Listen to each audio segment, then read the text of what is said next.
जहां राष्ट्र की बात होती है तो राष्ट्र में भजन बंदगी, कथाओं के आयोजन, भागवत कथा, राम कथा, शिव पुराण कथा, हनुमान जी की कथा, शंकर ब्रह्मा विष्णु राम श्री कृष्ण जी की कथा, देवी दुर्गा काली की कथा, ये चलती रहती है 24 घंटे। लेकिन हमको देखना है, जब आप इस मानव मंगल मिलन सद्भावना समागम में पहुंचे हैं तो आपको देखना है कि आपके अंदर कोई परिवर्तन हो रहा है, नहीं हो रहा है। आपका जीवन किस दिशा में जा रहा है और किस दिशा में जाना चाहिए, ये सब कुछ जानकारी और हमारे द्वारा तो भले ही हम हर कार्य चौकीदार बन के काम करते हैं, लेकिन शोधन करने के बाद आपको कोई जानकारी दी जाती है। जब तक हम शोधन नहीं करते तब तक कोई जानकारी नहीं देते। आप लोगों के पास जानकारी की कोई कमी तो है नहीं, सभी जानकार हैं, लेकिन ज्ञान सभी के पास है। संसार की दुनियावी ज्ञान हर किसी के पास है, पेट भरने का ज्ञान हर किसी के पास है और तमाम ऐसी बातें हैं। लेकिन हमें जो नर नारी का चोला मिला है, इसका उद्देश्य क्या है, ये हमें क्यों मिला है, किस लिए मिला है, इसकी जानकारी आप महापुरुषों को लगातार सद्ज्ञान दिया जा चुका है। उसके बावजूद भी घासीराम की फौज जैसी स्थिति निर्मित करते हैं, तो हमारा कहना तो यही है, जब आप सुनते नहीं, दर्शन के महत्व को नहीं समझते, वाणी के प्रभाव को नहीं समझते, वचन के प्रभाव को नहीं समझते, तो भैया किराया भाड़ा खर्च करके यहाँ आने की जरूरत नहीं। राष्ट्र में इतने मिशन संगठन पंथ हैं, गुरुजी हैं, सदगुरु जी हैं, कहीं जाओ आपकी मर्जी है। मंदिर है, मस्जिद है, गुरुद्वारे है, गिरजाघर है, पूजा घर है, कहीं जाओ आपकी मर्जी। लेकिन अगर फौज में, सेना में भर्ती हो गए हैं तो राष्ट्र के कानून का पालन करना ही पड़ेगा।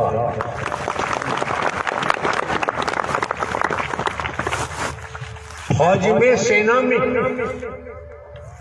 सक्षम अधिकारी का आदेश इसलिए मानना पड़ेगा क्योंकि वो अधिकारी अपने कर्म से बने हैं, लेकिन सरकार ने उनको पोस्ट किया।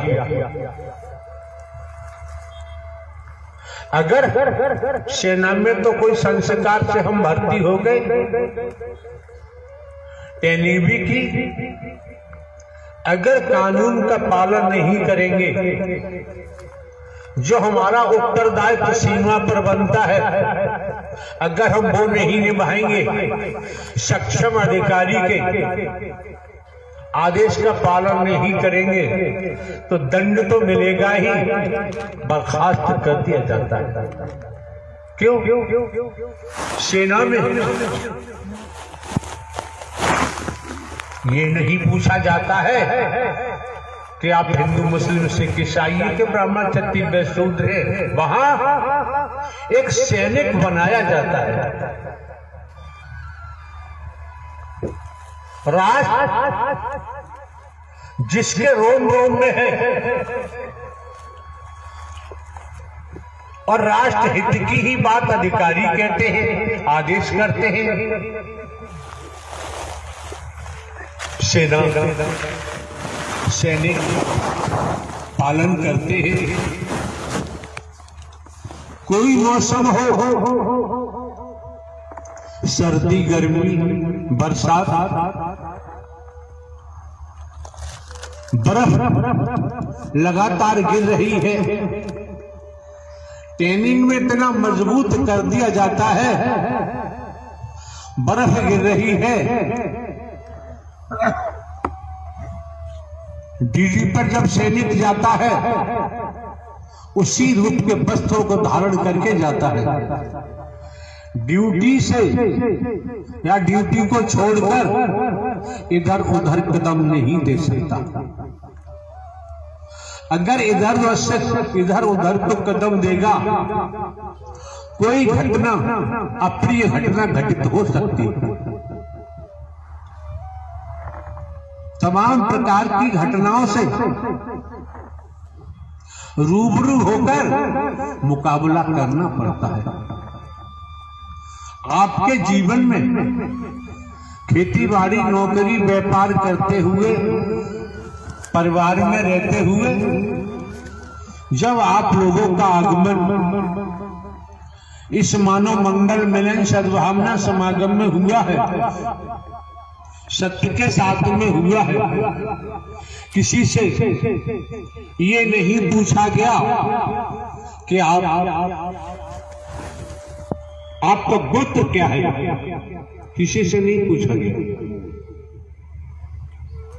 और ये भी नहीं पूछा गया किस स्तर के आप अपराधी हैं,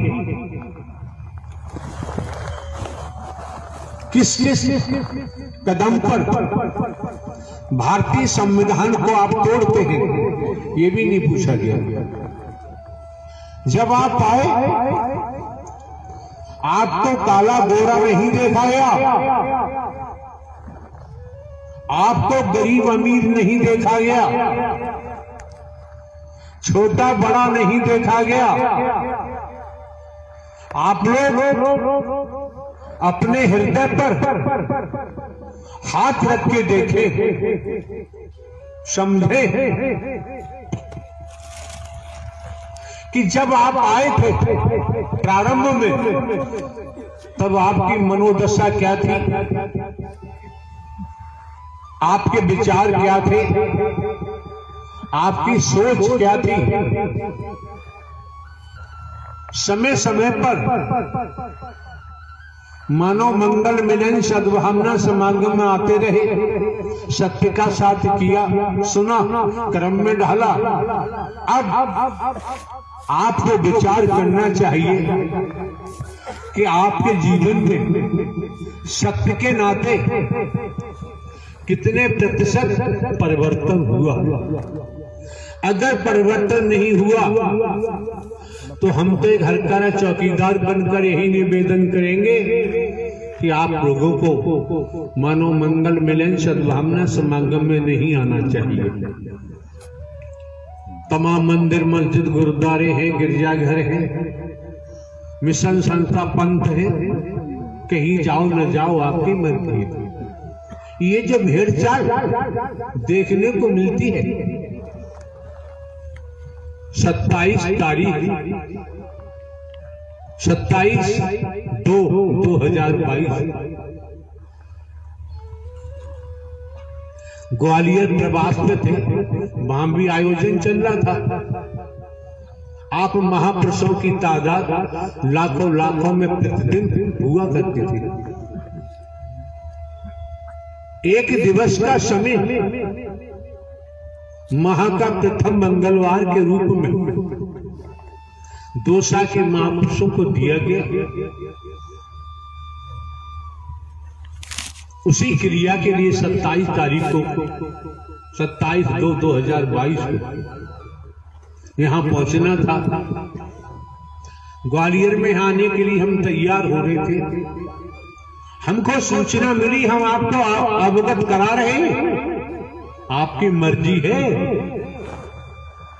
सूचना मिली, आगरा से 7-8 महिलाएं आई हुई हैं और वो मिलना चाहती हैं। हमारे द्वारा कहा गया, हम तो स्त्री पुरुष किसी से कभी मिलते ही नहीं, मिलने का यहां कोई प्रावधान नहीं है। अगर प्रावधान है तो सत्य के साथ का है, मानव मंगल मिलन सद्भावना समागम का है। यहाँ पर करोड़ों आ जाए, संसार आ जाए, संभाल करना हमारा काम है। हमें किसी सिक्योरिटी की आवश्यकता नहीं, न किसी ज्ञानी की हमको जरूरत है। भले ही हम हर कार्य चौकीदार बन के काम करते हैं, फिर भी हम स्नान करने नहाने जा रहे थे, केवल बनियान और टाबिल लगाई हम बाहर आए, देखा, सुना, कोई बात भी हमने नहीं की। उन्होंने अपने मुंह से कुछ कहना चाहा, हमने सुना भी नहीं और तहार जरूर लगा दी। अब रहस्य वाली बात है, 5:30 बजे सोहा 27 तारीख को आगरा में एक महापुरुष के यहां पहुंचे, जिनका नाम श्रीमती शीला देवी है, आगरा का। तो पहुंचे, ये मिस्टर कन्हैया लाल हैं, व्यापारी, उनके यहाँ काफी हुड़दंग किया। बाद में जानकारी हुई बहुत हुड़दंग किया और कहा, देख यहाँ वो लोग मौजूद हैं, आए हुए, वे देख, मैं निराकार और विश्वमोहनी बनकर आया हूं, मेरे दर्शन कर।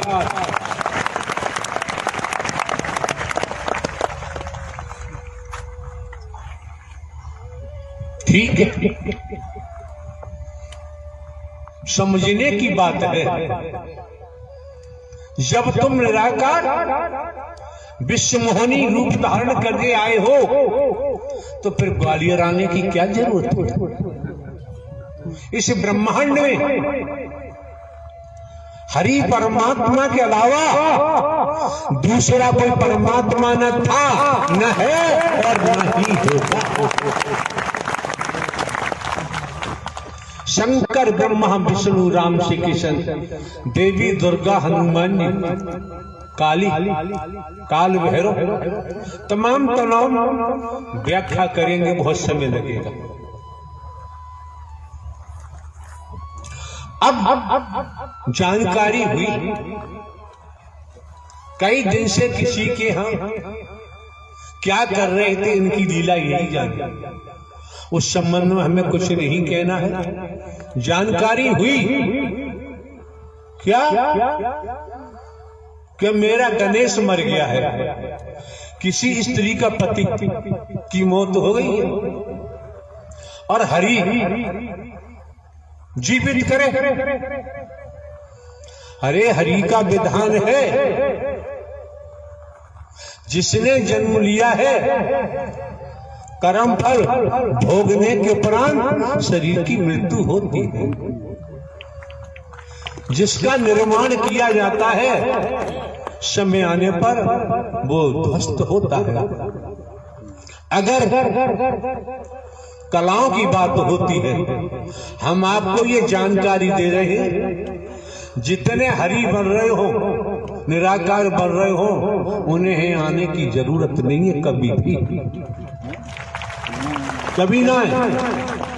और हमारे द्वारा जगह जगह कहा भी गया है, जहां इस तन की मौजूदगी होती है वहीं मानव मंगल मिलन सद्भावना समागम का आयोजन होता है। बाकी दुनिया में कौन क्या कर रहा है वो करेगा, उसे खुद भोगना पड़ेगा, हमसे कोई लेना देना नहीं। कहीं पर भी हमारे द्वारा आज तक किसी को भिन्न भिन्न प्रांतों में, कस्बों में, शहरों में, नगरों में, महानगरों में, ग्रामीण अंचलों में प्रवास बनाने के लिए हमने कभी किसी को नहीं कहा है। जो बनवा रहे हैं, जो नोट दे रहे हैं, चंदा कर रहे हैं, वो जाने, उनका जाने काम। हमारा उन लोगों से कोई सरोकार नहीं है। आपको जानकारी दे रहे हैं। आप लोग चंदा होता है, चंदा इकट्ठा करते हैं। अरे ये डर ये किसी स्त्री पुरुष का नहीं है, ये हरि परमात्मा का दरबार है। आपको देखे न देखे आपकी मर्जी है। अगर जमाने में कहीं से हम रुपया पैसा कहीं से लिया हो तो बताओ, किसी रूप में लिया हो। हमारा काम, हमारे नाम जमीन जायदाद है। 14-15 वर्ष पहले पेंशन लिए इंटेलिजेंस ब्यूरो से, पेंशन है, हमारे कोई खर्चे हैं नहीं। बहुत बढ़िया काम चल रहा है। दूसरे, हम खेत में जाके बैठ जाएं और जिसको जरूरत है वो खेत में जाके पहुंच जाएगा। हमें कहीं महल बनाने की जरूरत, हमें दिखावा दिखाने की जरूरत नहीं है। आने वाले महापुरुषों को लूट कर और हम आश्रम बनवाएं, महल बनवाएं, एसी लगवाएं, एसी रूम्स बनवाएं, एसी फर्नीचर लगवाएं, ये दिखावा दिखाना हमारे बस की बात नहीं। हम दिखा भी नहीं सकते। कौन क्या कर रहा है, कौन क्या नहीं कर रहा है, तो पूर्व में ही जानकारी दी जा चुकी है। कर्म करने को दुनिया स्वतंत्र है और भोगने के लिए परतंत्र है। ये स्लोगन आपके मस्तिष्क में जाए न जाए आपकी मर्जी है। ये हकीकत है, ये सत्यता है। कई ज्ञानियों से हमने पूछा, एक शहर लखीमपुर खीरी जो नेपाल दूसरा देश है, बॉर्डर पर है, ऐसी पंडाल लगा हुआ था। मिस्टर राजकुमार त्रिवेदी एडवोकेट आए। हमने उनको खड़ा किया, आप त्रिवेदी हैं, तीनों वेदों के ज्ञाता हैं, बताओ 84 लाख का प्रावधान होता है और लगभग 80 से ऊपर उनकी आयु भी होगी दुनियावी तौर पर। 50-60 साल बताते हैं, वकालत करते हो गई, वकील हैं। तो उन्होंने कहा कि वेदों के मुताबिक होती है। और एग्जाम्पल ये भी समझो, एक न्यायाधीश है, जज साहब अदालत में बैठकर मुकदमे देखते हैं, सत्य परीक्षण करते हैं। जितनी भी विधिक कानून के तरीके से प्रक्रिया पूरी हो जाती है, होने के बाद अपराध सिद्ध होता है तो अपराध के मुताबिक 10 वर्ष की सजा, 20 वर्ष की सजा, आजीवन कारावास, कुछ ऐसे सेक्शन अपराध हैं फांसी की सजा सुनाते हैं जैसा, और भोगनी पड़ती है जेल में जाकर। अगर यहाँ अटेंशन हो जाओ, यहाँ सावधान हो जाओ, मन लगा के श्रवण करो। जज साहब ने अपराध किया तो पुलिस छोड़ेगी नहीं, पकड़ेगी, जेल भेजेगी। अपराध सिद्ध हुआ तो जज साहब को भी सजा होगी। अब जज तो नहीं रहे, अपराध किया, अपराधी बन गए। यहां पर एकल बात कही जाती है, दोगलेपन की बात हम नहीं कर सकते। आना हो तो आओ, ना ना आपकी मर्जी, आपकी मर्जी है। भले ही हम हरकारा चौकीदार बन के बात करते हैं, लेकिन हरि परमात्मा के नाव में बैठ गए तो भव से बेड़ा पार हो जरूर होगा, जरूर होगा। न होने का तो सवाल ही नहीं। अपनी नौका में बैठे रहे तो आप जाने, आपका जाने काम। तो इससे स्पष्ट जाहिर हो गया, जहां जज साहब का जिक्र आया स्पष्ट जाहिर हो गया, सजा देने वाले ने अपराध किया, उनको भी सजा भोगनी पड़ी। इससे प्रतीत होता है पूरे ब्रह्मांड में कर्म का खेल था, है और रहेगा। कर्म की मार से जगत में कोई बच नहीं सकता। राजा हो चाहे रंग बली हो चाहे औलिया, संतरी हो चाहे मंत्री, अधिकारी हो चाहे कर्मचारी, कोई भी हो, कर्म के भोग से कोई नहीं बच सकता। बात आगरा की चल रही थी, जो उन्होंने किया है, भगवती बनी है, विश्व मोहनी बनी है, मैं निराकारी विश्व मोहनी बन के आया हूं। वो लोग मौजूद हैं जिसके परिवार गए, उन्होंने बताया। तो देखो सीधी सी बात है, बात द्वापर की होती है। श्री कृष्ण जी का नाम आता है, 16 कलाओं का जिक्र वेद शास्त्र पुराणों में आता है, ज्ञानी जन बताते हैं। तो कुरुक्षेत्र में कौरवों और पांडवों में युद्ध चल रहा है, संग्राम चल रहा है। अब आप समझिए, लेख के मुताबिक 16 वर्ष की आयु में अभिमन्यु का वध, योद्धा घेर के अभिमन्यु का वध कर देते हैं, मार देते हैं। और वो अभिमन्यु लेख के मुताबिक श्री कृष्ण की बहन सुभद्रा, सुभद्रा का बेटा अर्जुन का बेटा, सुभद्रा की शादी अर्जुन के साथ की गई, ऐसा लेख कहता है। और वही श्री कृष्ण जी का भांजा और श्री कृष्ण जी का शिष्य। तो बताइए आप, कोई बताए श्री कृष्ण क्यों नहीं बचा पाए, श्री कृष्ण क्यों नहीं बचा पाए? कि ऐसा ढोंग किया जा रहा है, दोबारा शिकायत मिली, अच्छा नहीं होगा कोई भी हो। अपने घर में भगवती बनो, दुनिया में बनो, यहाँ आने की जरूरत नहीं है। जो बनेगा उसे झेलना ही पड़ेगा। क्यों क्यों क्यों क्यों? हमारे द्वारा पूर्व में भी कहा गया है, पूर्व में भी कहा गया है, जन्म लेने वाला मरने वाला न परमात्मा था, न है और न ही होगा। बेटा कभी बाप हो ही नहीं सकता। ये बरती बेवजह नहीं मिली है, संस्कारों के कारण मिली है। फिर देखो, मुनि वशिष्ठ पंडित ज्ञानी, वेद ज्ञानी जन, संत जन वशिष्ठ जी को ब्रह्मा का अवतार मानते हैं।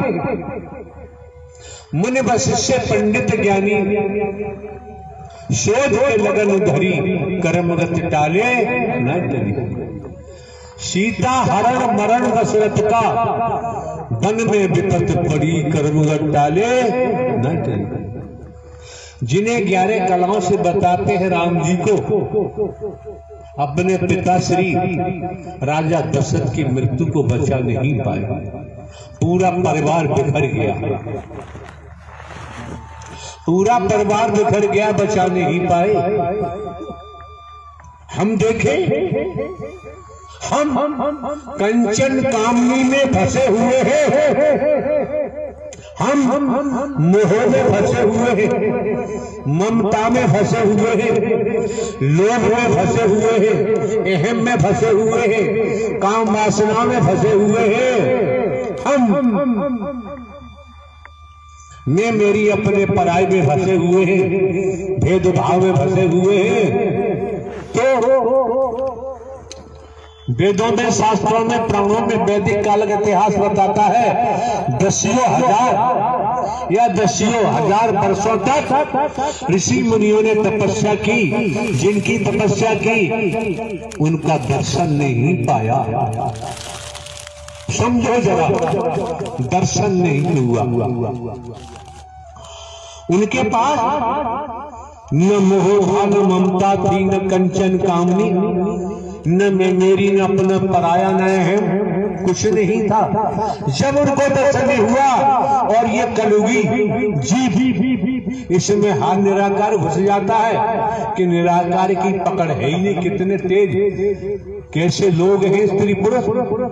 निराकार निराकार, अरे भाई निराकार, आकार तो है नहीं।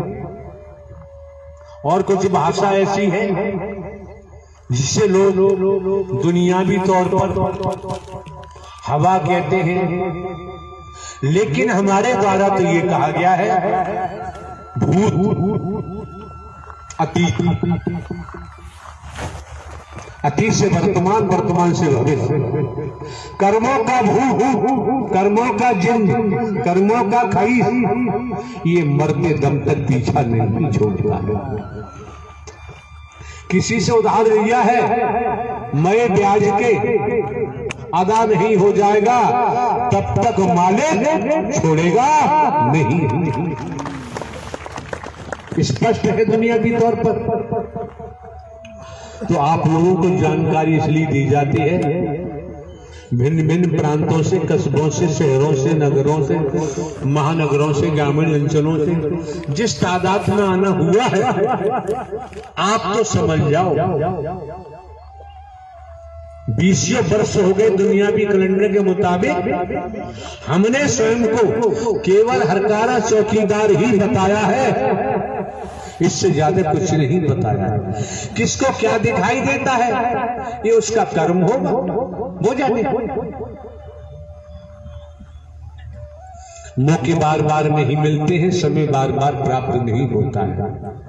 दूसरे समझ सकते हैं आज का युग झूठों का है, आज का युग झूठों का है, झूठों का बोलबाला है दुनिया में। टूट रूपे और झूठ के साथ साथ कंचन कामनी और 4 पॉइंट, ये विष है, महाविष, ये हलाला है, हलाहल संपूर्ण जगत में छाया हुआ है। मौके बार बार नहीं मिलते हैं, समय बार बार प्राप्त नहीं होता है। दूसरे समझो, अगर तुम्हारे बेटा बेटी अपने पिता के नाम को बेचते हैं, क्या वो पिता बर्दाश्त कर सकता है? हाथ उठाओ, बर्दाश्त कर सकता है? हाथ उठाओ ईमानदारी से। जब आपके बेटा बेटी आपके नाम को बेचते हैं, आप बर्दाश्त नहीं कर सकते। साकार हरि परमात्मा का जो नाम बेच रहे हैं, तो ये हरकारा चौकीदार बर्दाश्त नहीं कर सकता।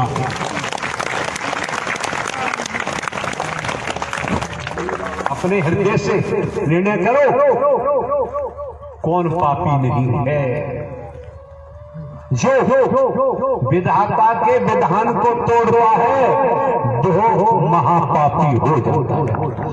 संसार में कोई हो, अगर कोई पद मिला हुआ, धन मिला हुआ है, संस्कार है, संस्कारों से मिला हुआ है, तपेश्वरी से राजेश्वरी, राजेश्वरी से नरकेश्वरी, वेद कहता है, शास्त्र कहता है। संत ने कहा डाकुओं से, ले हम तो ठहरे, तू कब ठहरेगा? तो रत्ना के डाकू ने जवाब दिया होगा, ऐसा इतिहास कहता है। क्या पहले वो जा रहे हो? जो कुछ है रख दो। संत ने कहा ये दंड भंड किसके लिए करता है? परिवार के लिए। कि हम पे जो कुछ है हम रख देंगे, लेकिन परिवार वालों से पूछ गया, परिवार वालों से पूछ गया तेरे कर्म में परिवार वाले साझीदार हैं। रत्नगर डाकू ने कहा मैं जाऊंगा तुम भाग जाओगे, अपने साथियों को छोड़, हम क्यों भागेंगे? जिस मालिक के, जो ब्रह्मांड का रचयिता है, संचालन करता है, संहार करता है, उसकी शरण ली है, अब भाग के जाएंगे कहां? अपने जीवन की बागडोर हरि साकार के हाथों में सौंप दी है। झूठ बोलोगे पाप लगेगा, और लगा है लोग बच ही नहीं सकते। सुनने को भी मिलता है, मिलेगा।